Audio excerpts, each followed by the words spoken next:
Hello, listeners. This is the Female Athlete Podcast, Hear Her Sports, and I'm your host, Elizabeth Emery. I am so thrilled that you are here for another episode of Motivation from a Female Athlete. If you want to follow along with the podcast via email, sign up for the newsletter at hearhersports.com. And please tell your friends about any of the episodes you particularly like. Word of mouth has always done an excellent job of increasing listenership. For today's show, we have Olympic fencer Dagmara Wozniak. Dagmara is a two-time Olympian, London in 2012 and Rio in 2016, where she won a team bronze medal.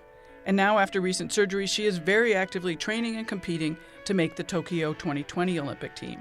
Dagmara is also a 2018 Pan Am Championship gold medalist, a 2015 Pan Am Games gold medalist, and Dagmara also speaks at schools about body positivity and determination.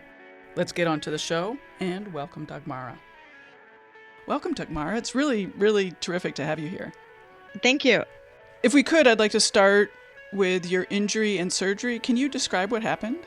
Yes. So the surgery that I had to go through was kind of like a corrective thing. It's just, unfortunately, a lot of chronic issues throughout the year. So it wasn't like, a bad fall or a one-time thing. It was just overuse injury, I think is the best way to describe it. And eventually no amount of rest or rehab could really help alleviate the pain. And we had to decide on surgery. And what was the surgery? It was on my ankle. It was a osteotomy where they actually took out, I think, a small slice of my heel bone and moved it forward in order to allow the Achilles to not have so much pressure on it. Is this sort of a normal fencing type injury?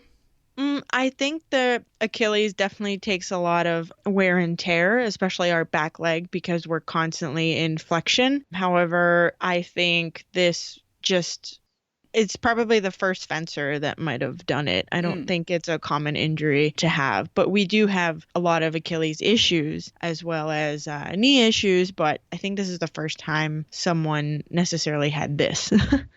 What was it like being injured, especially since the Tokyo qualifiers are coming up?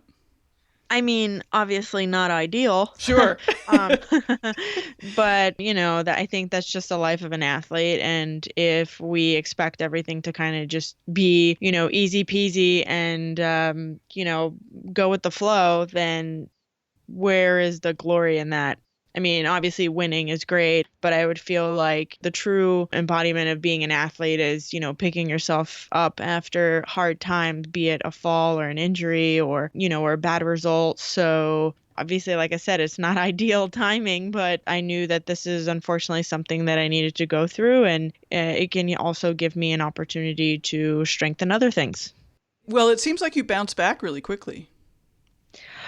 I would hope that I would bounce back. I mean, I definitely have been, I guess you could say, back at practice and even in competition sooner than was expected. However, I kind of set a goal for myself and made it a priority to get back as soon as possible. Am I in the best shape and, in terms of injury level?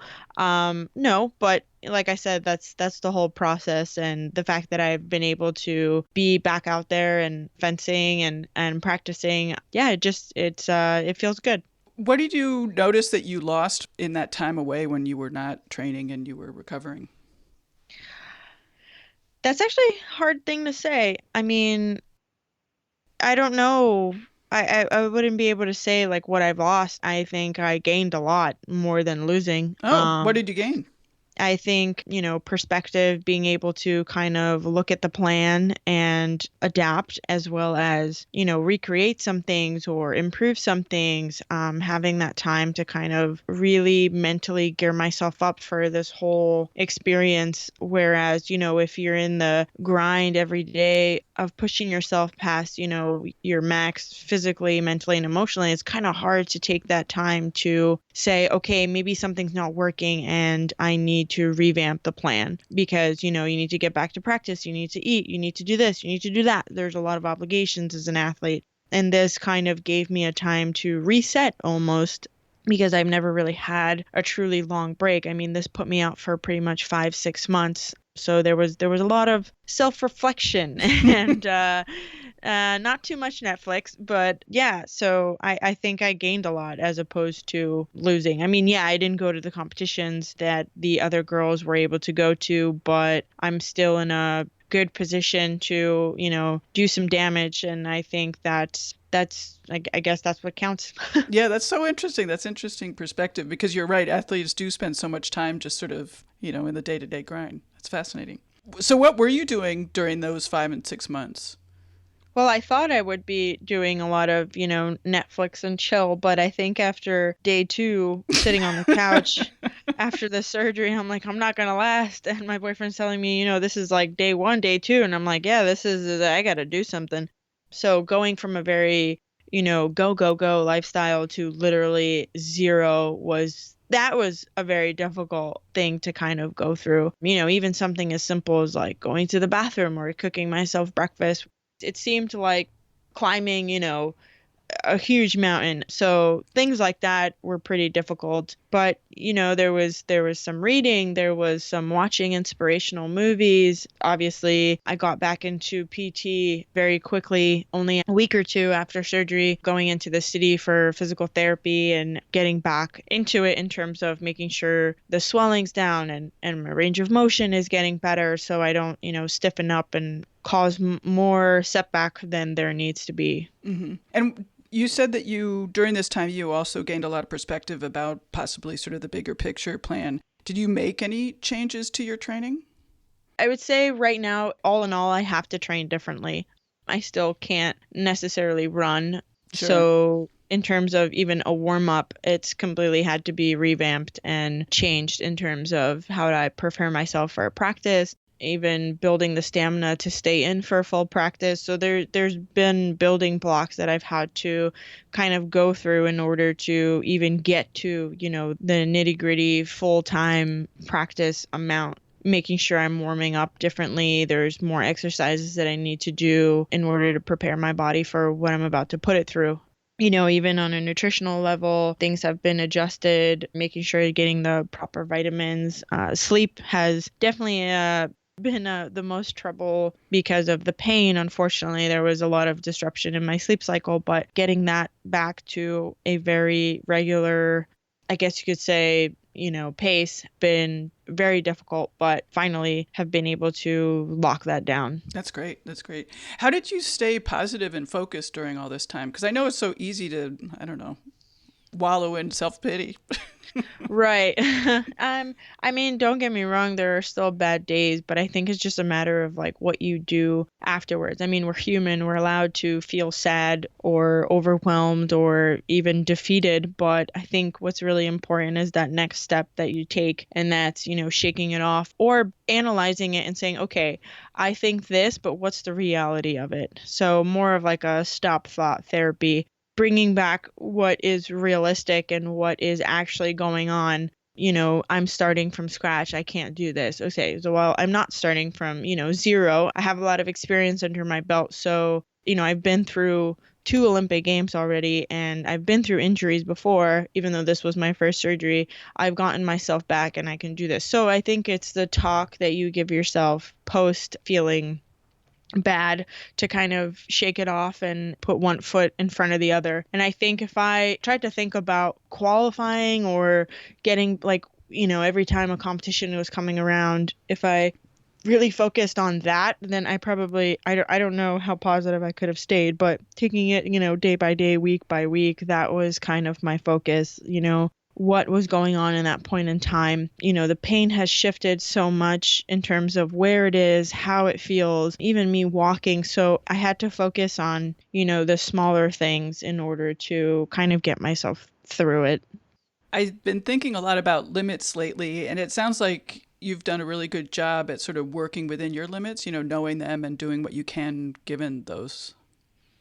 Yes, I think we just need to be realistic. I mean, obviously I want to get back into it and get back into shape, but I mean, me going to run for 10 minutes, that's not realistic. So I can't get upset about that because that's not, part of my workout, or even if that was before, I need to adapt to what's going on with my situation. And I think that when you can achieve, those little goals, then it kind of puts things in perspective and you say, okay, like I have not necessarily limited myself, but I'm being realistic in what I can do and what I can't do. And once that has been maximized, then we can push it. Then we can go to the next level. Right. And I do want to point out that very recently you placed seventh in a competition. So it's not like you're sitting on your rear end, not doing anything.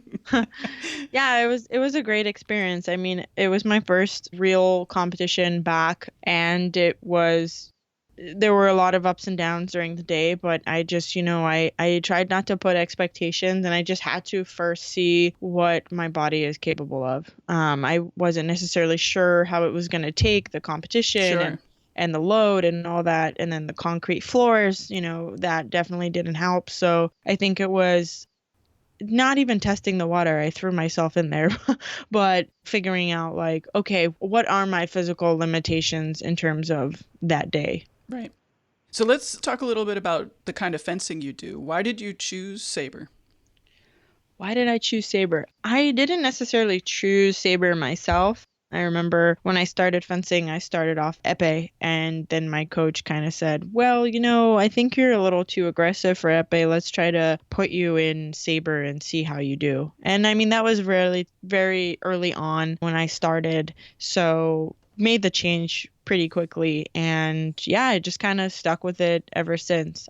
I didn't ask questions when I was a kid. My parents told me to do this, so I kind of did it. I just found something that I liked. I did karate before that. I did some gymnastics, and when they were like, hey, we're going to do this, and I'd be like, okay, and then they took me to a fencing class, and I was like, okay, I have to hit other kids, and they're like, yeah, and I'm like, okay, that's fine, so kind of fell into it, and it wasn't a matter of like I was in love with it and I was so captivated by what it is. It was something to do, and I liked being active, and I just stuck with it. So saber is more aggressive than the other kinds? Maybe not necessarily more aggressive, but in terms of how it happens, we have to establish the right of way. Foil has that too. Épée, you can kind of play the time out a little bit longer and then you strike. But with saber, it's like it's a game of war. I need to cover more ground. I need to show the referee that I am the aggressor. And if I hit you faster and I've covered more ground, that shows that I'm the aggressor. So that's me winning the right of way, me winning the attack. So there's that aspect of aggression, I would say. I've talked a lot about women and aggression on the podcast because sports is a really great place and one of the few places that women can be aggressive. Is this something that you think about, being aggressive and having the opportunity to do that in your sport? I mean, it definitely gives me the opportunity to be aggressive. I just hate that there's like, I don't know, some kind of negative connotation about that. I mean, Sure. when you see female like tennis players like slamming the ball and letting all that aggression out, it's like, ugh, like why is she grunting? And I'm like, because she's like, I don't know, she's in it. She's serving hell, like I mean, so it's the same thing with saber fencing. Everyone's like, why are you always yelling? And I'm like, because I guess you can't explain the feeling you get of that tension that builds up and you just need to let it out. And sometimes it comes a little bit more forceful because, you're trying to show that you're the aggressor. But I don't know, it seems so natural. Even if I play like volleyball, I'm like grunting and all over the place. I've been told that I'm a little bit too intense, but I find common ground with other athletes, other fencers. Like when we play sports together, that competitive nature comes out and it's something to be appreciated. And I do feel that, athletes, at least most of the successful and strong athletes that I've seen, female athletes, have carried that into their everyday life in terms of what they do, their public speaking, or like the things that they go after. It just shows that they're in it and they're aggressive and they're not afraid to show that they feel like they're capable and strong, which I think is amazing. Yeah, and I love that phrase, they're in it. I think that's very apt. Yeah, terrific. What makes a good fencer? What qualities? What makes a good fencer? I think someone who can capitalize in the moment. There's a lot of, oh, I could have done this, I could have done that. But I think what separates top athletes from the rest is people who don't have that conversation afterwards but can manage that within seconds when it counts the most. So it might be that they're down or that they're just crushing someone. What's the next thing that they're going to decide, and solving that problem and being the person who's on top. That to me makes a very successful fencer. I mean, you have obviously, skill and tactics and speed and all that stuff, but stronger, faster, harder doesn't make you necessarily a champion, especially in this sport. So I think people that really capitalize on that moment of right here, right now, I'm making the right decision to destroy you is what separates the best from the rest. Are you good at making decisions off the, I don't know, outside of fencing? I think so. I mean, I think that there are some moments where there's a lot of self-doubt, but I think fencing has definitely taught me how to be a stronger representative of myself and what I stand for. I'm more on the quiet side. At least I would think so. But yeah, I mean, I think there's a lot of things that don't, I guess you say, distract me. When I'm out there, I'm just trying to focus on that. And I like that my life centers around how can I make myself better? And not just in fencing, but other things as well. Sure. Well, let's talk a little bit about your training. What are the important components of your training? Well, right now, definitely an important component is rest and recovery. Unfortunately, I'm not 18 anymore. So those it does make a difference. Oh, it makes a huge difference. Now I know what my mom was talking about. But no, I mean, I think just in terms of the extra mile, not only am I pushing my body to, do things that it's not normal to do, but also I'm still healing. And that is, I think, what I need to also focus on the most. So there's definitely, pushing the limits when it comes down to these next 2 months for me to kind of get myself back into it, or, get myself to the top, ready for the next competition.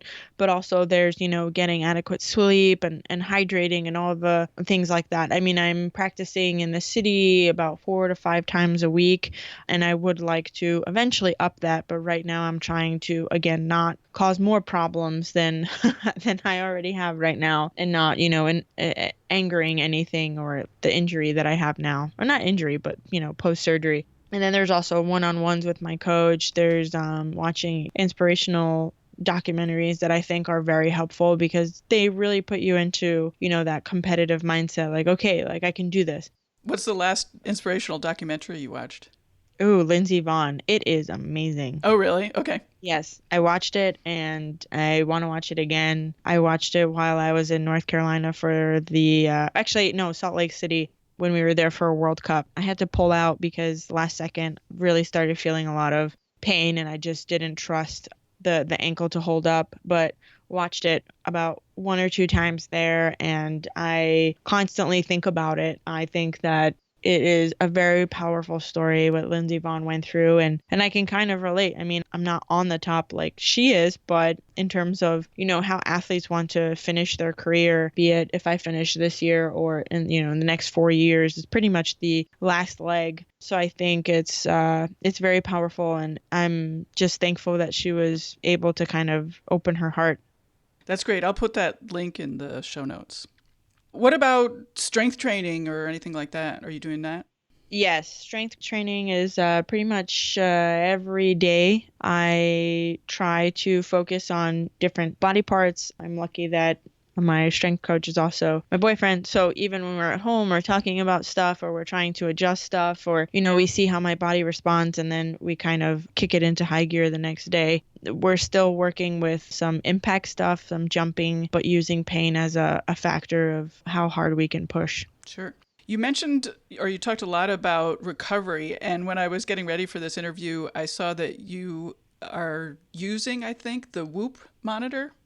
And yeah. And I had never heard of that. So can you talk about that? I don't want to do a product endorsement, but I'm just completely fascinated.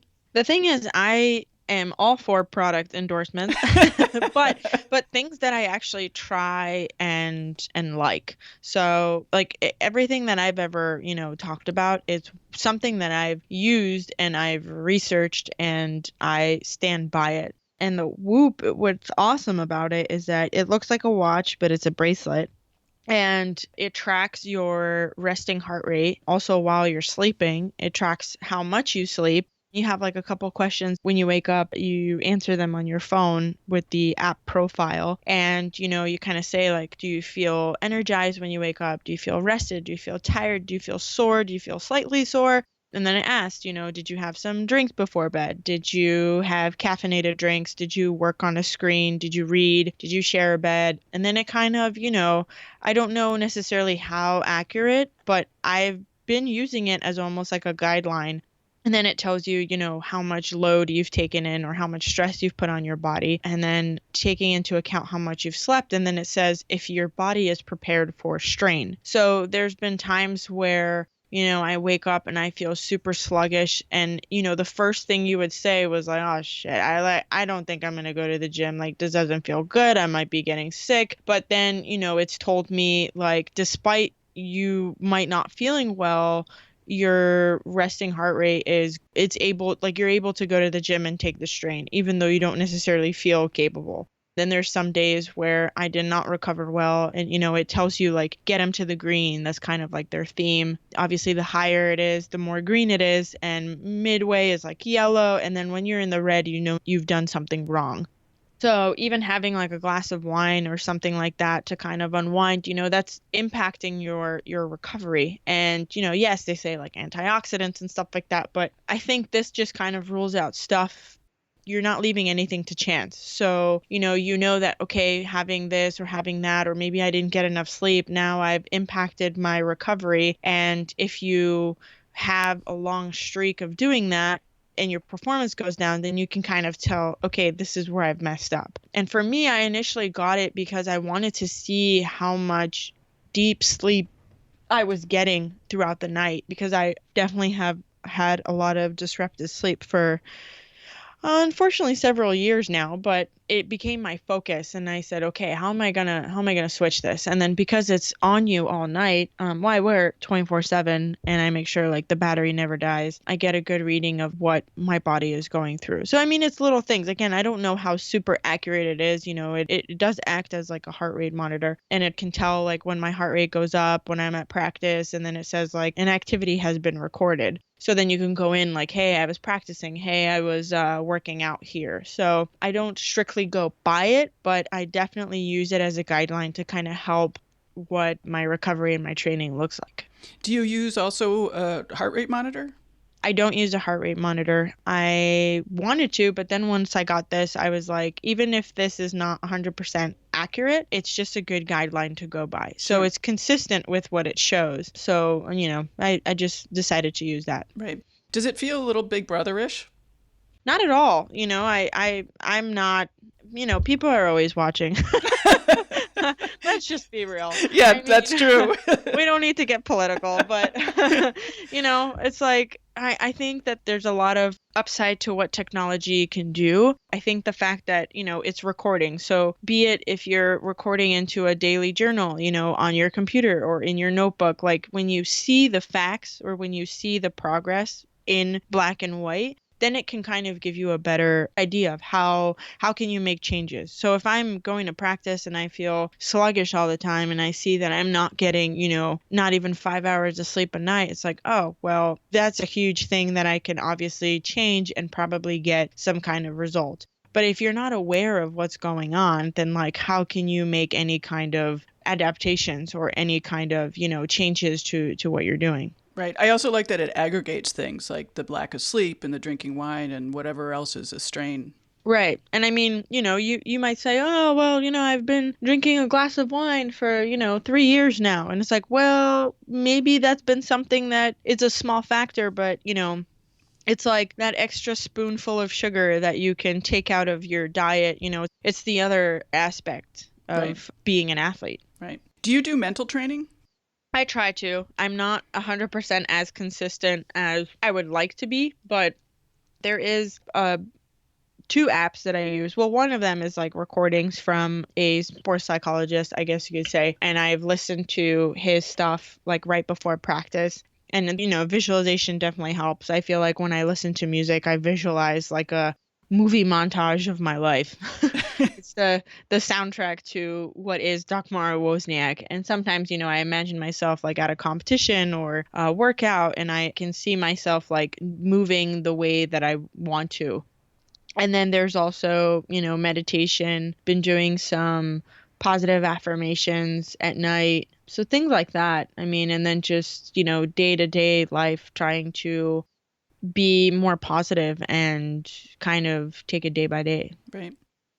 Fencing is such an individual sport. How do you maintain your perspective and your mental stamina and sort of just stay focused on your goals?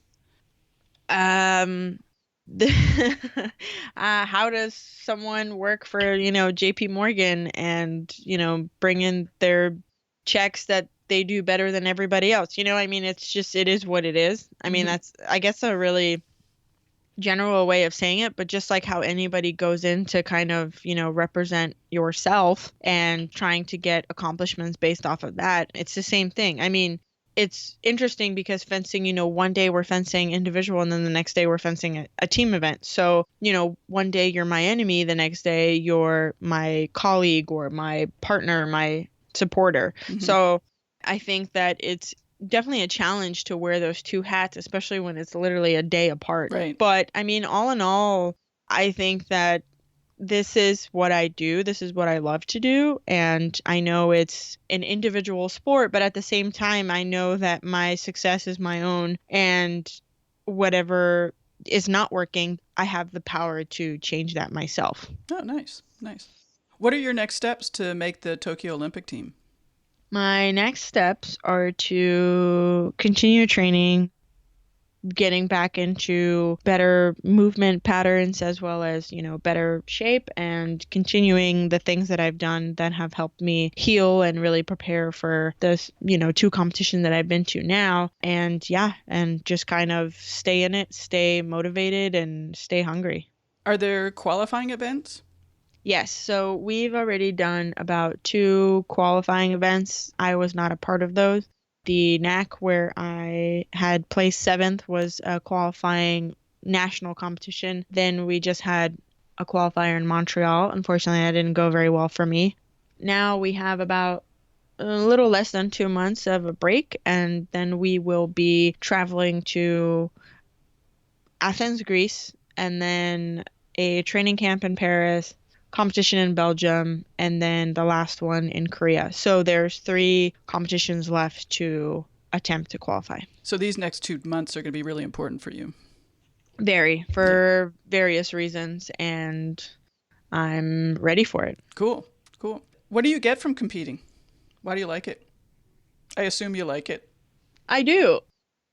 What do I get from competing? I think it's the whole, you work towards something, and it's almost like putting together an art project and then bringing it to the gallery where people can kind of not be amazed at your beauty, but, just kind of see like the technique and work that's been put in. So it's the same thing. Like you work really hard, and when it goes well, you're showing people what you've been working so hard for. Like sometimes people say, oh, this person is really moving well this time. I can bet you 99% of the time it's because they probably put a lot of emphasis on that at home at practice.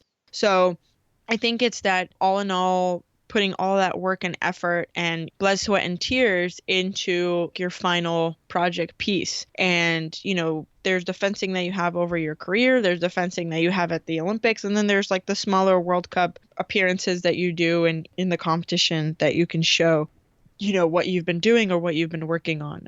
I get a kick out of that. Obviously winning definitely feels good, but winning well feels good. I don't want to win because everyone else is subpar or not feeling well or everybody has the flu. I want to be the winner because I've outsmarted you and I was the better person that day. Right. I love that. Winning well. That's awesome. Cool. Do you think about what comes after 2020?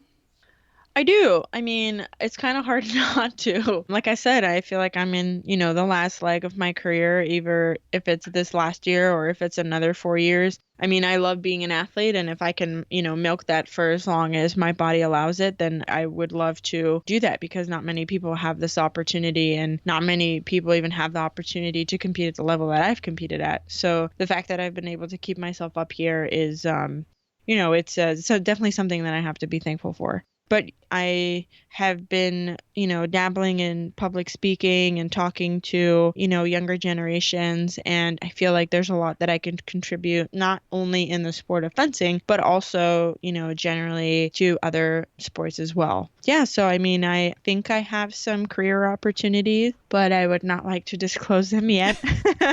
It's a work in progress, but Right. Do you feel old?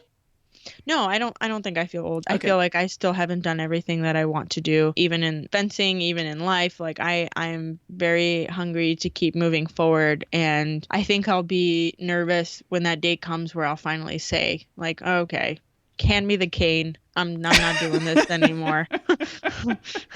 I hope there's something in between the Olympics and the cane. I hope so too. You talked about visiting schools. What has that been like? It's such a rewarding experience. I mean, there's definitely times where I don't know, it's kind of, I'm not one to gloat and say, oh, I'm an Olympian, but I know what it's like to come from, a small school, kind of not in a big city and small town where maybe like not a lot of things happen, and kind of feel the like, am I good enough to do this? Like immigrant parents, and kind of growing up where, you work hard and that's when you'll be, I guess you say repaid in terms of the things that you can achieve. It was a very like, I almost want to say like play it safe type of mentality, and, just keep your head down and do the work. And I know what it feels like to kind of be stuck in that. I don't know if I can make it out there. I don't know if I can do it, but to reassure so many kids that like it is possible to do it, as well as, I've been told a lot of negative things when I've been growing up, that I'll never make a team, I'll never make another team, I'm too big for this, like why did I even think that was possible? All those negative things, despite me taking them in and it, really stinging, I still think I somehow just kind of locked it down somewhere and, persevered. And maybe it doesn't seem like big goals to people, but for me, it was something that, if I had listened to them, I would not be where I am today. And I don't want kids to feel that way. And I know what it's like to then hear all those negative things you say and then internalize them. And then you start saying them to yourself. And that's the last thing that you need. You're supposed to be your best friend. You're supposed to be the person that, lifts yourself up. So when that person's gone, what do you have left? And, when I even have like, those one or two students that kind of stop me afterwards and say like, I can't tell you how much, like, I loved hearing your story, and like this happens at home, or this is something that I've been struggling with, then all it takes is just to kind of feel like you inspired one person. It's so powerful. Sure. When were you told that you wouldn't make a team? I definitely was told that I wouldn't make a team when I was trying to qualify in 2008. So I got the spot as a replacement athlete. And then, I know a lot of people were like, yeah, well, she qualified as a fourth, but like, she's not going to fence. Like, why is she? And then, yeah, when, the moment happened, my team actually got bronze. And because I didn't compete, I wasn't allowed to receive a medal, nor was I really labeled as an official Olympian. But I was sad, like there's things you can mentally prepare yourself for, but then when they happen, like it still hurts. Right. And, I was upset, and people were like, why is she so upset? And then it was a matter of qualifying for London, and they're like, yeah, maybe she qualified in '08, but like she's not really going to qualify now. And it's like people always find a reason to talk. And I have to say, like, the best person that kind of put it into, I guess you could say, the right way to, in a nutshell, is Brene Brown, when she says, if you're not in the arena with me and you're sitting on the sidelines, then you have absolutely no, merit to judge me and say, like judging from the sidelines. Right. And I think that that's exactly what it is. If you don't understand what goes into trying to qualify for a team, or even someone wanting it that bad because you've never even attempted to do something like that, and it doesn't even have to be qualifying for the Olympic team, someone trying to get a job that's like completely seems out of reach. But those people that sit there like, oh, she's never going to get that. Why did she think she was going to get this? Oh, she wanted to get this job. That's not going to happen for her. And it's, people who have played it safe in their life are probably the first to say, someone can't or won't. This goes back to what you talked about in the beginning of just being in it. Right. Yeah. and that's all you got to do. And you got to support the people that are trying to do something. At one point, everything great that has come out in life, in medicine, in technology, in sports is started off with people saying it's not possible and it's never going to happen. And then lo and behold, the critics are wrong. Right. Do you talk to girls about body image? You mentioned that people have said that you were too big. Yes, I've definitely talked to girls about body image, and I feel like that's something I might touch upon, in my Instagram, because it's like my way to kind of relate. And I have to say, like, the body positivity movements that have been coming out, it's something that's very powerful. And, I can relate to that. I've been told that I'm overweight my whole life. And every time it's like, I might get a little bit heavier. And maybe I'm heavy now, but I wasn't heavy before. And so many people told me so many negative things before that. I think I'm an advocate for saying that I am struggling with, the way that I look and accepting myself, but it's something that I try to appreciate every day. And I don't have to look a certain way to be successful or to be loved. I have an amazing boyfriend. I, have amazing family and friends. Being skinny is not going to bring me happiness.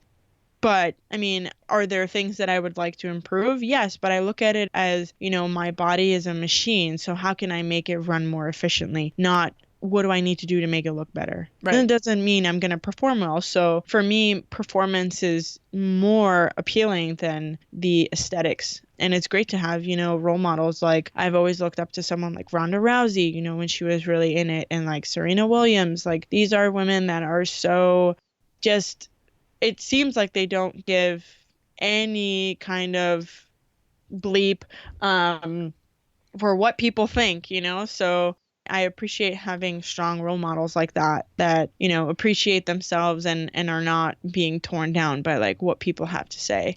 Even like supermodel like Ashley Graham. I mean, I don't think it should be an issue, but I mean, I am shocked how much it comes up. And, even in the fencing world, there's a lot of young girls that have come up to me to ask, how do they deal with someone saying this about them? Or how do they deal with someone saying that they need to look a certain way? And, it breaks my heart. Yeah. I wish it was something that would just kind of like phase out and would not be relevant anymore, because I know, how I can put myself through feeling horrible about being, a certain size.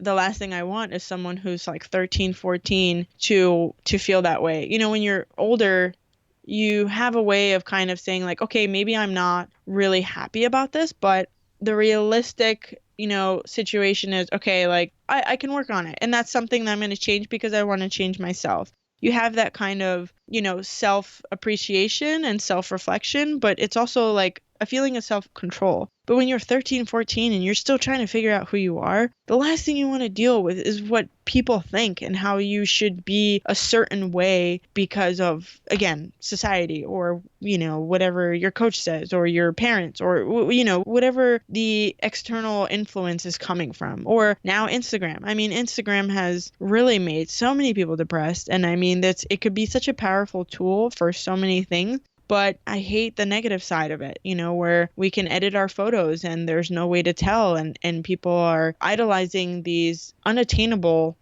aesthetics that just don't need to be there. That's not what's important in life. Right. Sports is a great way to, as you said, to think of your body as a machine and not worry so much about the aesthetics. Right. Yeah, that's great. Well, this has been terrific. Is there anything that I didn't get to that you want to talk about? No, I think we covered everything. Maybe not everything, but a lot of good stuff. Yeah.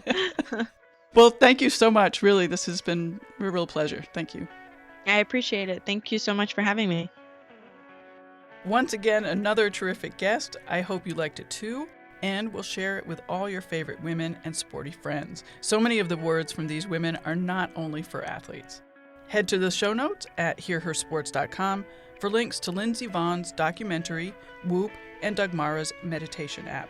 It is always terrific to hear from you guys, so send an email to elizabeth@hearhersports.com or call our hotline at 725-BE-BADASS. That's 725-222-3277.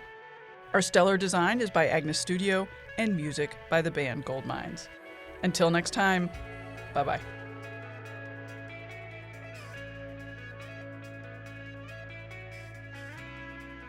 Woohoo!